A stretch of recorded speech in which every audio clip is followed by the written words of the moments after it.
December 18th new H1B rules publish అయ్యాయి. అందులోని important points ఏంటనేది చెప్పడం కోసమే ఈ రీల్. ఎవరైతే Jan 17th 2025 తర్వాత H1s అప్లై చేస్తారో, ఎక్స్టెన్షన్స్ అప్లై చేస్తారో వాళ్ళకి ఈ న్యూ రూల్స్ అప్లై అవుతాయి. యూజువల్ గా F1 స్టూడెంట్స్ అందరూ కూడా OPT ఎండ్ అయిపోయే టైంకి H1 అప్లై చేస్తారు.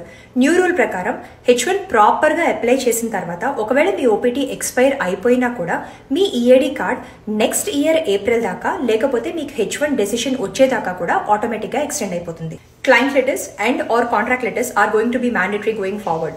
దీనిలో ప్రాబ్లం ఏంటంటే కొంతమంది క్లయింట్స్ ఈజీగా లెటర్స్ ఇస్తారు, కొంతమంది ఇవ్వరు. అలాగే కాంట్రాక్ట్స్ కూడా షార్ట్ టర్మ్ కాంట్రాక్ట్స్ కూడా ఉంటాయి.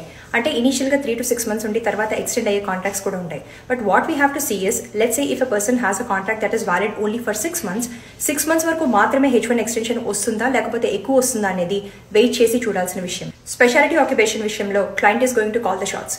అంటే end clients requirement will be the deciding factor whether a job is a speciality occupation or not.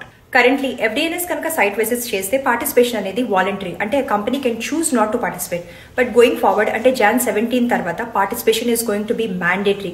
What that means is that FDNS officials కనుక ఒక కంపెనీ దగ్గరికి లేదా కన్సల్టెన్సీ దగ్గరికి వచ్చి వాళ్ళ H1 ఎంప్లాయీ గురించి కనుక డీటెయిల్స్ అడిగితే they have to provide and they have to comply including client details. ఒకవేళ అలా ప్రొవైడ్ చేయకపోతే కనుక H1 రీవోక్ చేసే అవకాశాలు ఉంటాయి.